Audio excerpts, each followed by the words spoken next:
Hello guys, ചെമ്പനീർ പൂവ് പുത്തൻ promo വിശേഷങ്ങളിലേക്ക് എല്ലാ കൂട്ടുകാർക്കും സ്വാഗതം. അങ്ങനെ നമ്മുടെ സുധി അവിടെ കിടന്ന് ആ മുറി കിടന്ന് ഉറങ്ങി. ലാസ്റ്റ് നമ്മുടെ സച്ചിക്കും രേവതിക്ക് ആ മുറി കിട്ടുന്നില്ല അല്ലേ. അപ്പൊ നമ്മുടെ ശ്രുതി ഭയങ്കര ഹാപ്പി ആയിട്ട് ശ്രുതി ജയിച്ചൊരു ഭാവത്തിൽ ഇങ്ങനെ നിൽക്കുക. അപ്പൊ പിറ്റേ ദിവസം രാവിലെ നമ്മുടെ അച്ഛനോട് നമ്മുടെ ചന്ദ്രമതി പറയുന്നുണ്ട്, അവൻ കൃത്യസമയത്ത് പോയി ഷോപ്പ് തുറക്കും, നിങ്ങൾ നോക്കിക്കോ, അവൻ എന്റെ മോനല്ലേ എന്നൊക്കെ പറയുകയാണ്.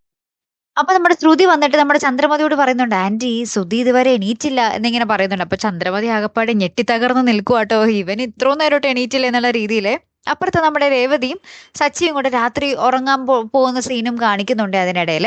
അപ്പൊ രേവതി പറയുന്നുണ്ട്, ആ മുറിക്കുള്ളിൽ ബെഡിൽ കിടന്നാൽ ഇങ്ങനെ പൊക്കത്തോട്ട് നോക്കുമ്പോൾ ആ സീലിംഗ് ഫാൻ മാത്രമല്ലേ കാണുള്ളൂ, ഇവിടെ ആകുമ്പോൾ നമുക്ക് എന്തെല്ലാം കാഴ്ചകൾ കാണാം, ഈ ഒരു സുഖം മുറി കിടന്നുറങ്ങിയാൽ കിട്ടുമോ സച്ചിയേട്ടാ എന്നൊക്കെ പറഞ്ഞ ഒരു ഹാപ്പി ആയിട്ട് കിടന്നുറങ്ങുന്ന ഒരു രംഗവും നമുക്ക് ഇതിനിടയിൽ കാണുവാൻ സാധിക്കുന്നുണ്ട്. കാത്തിരുന്ന് തന്നെ കാണാം. അപ്പോൾ അടുത്തൊരു വീഡിയോയുമായി വരുന്നത് വരയ്ക്കും ഗുഡ് ബൈ.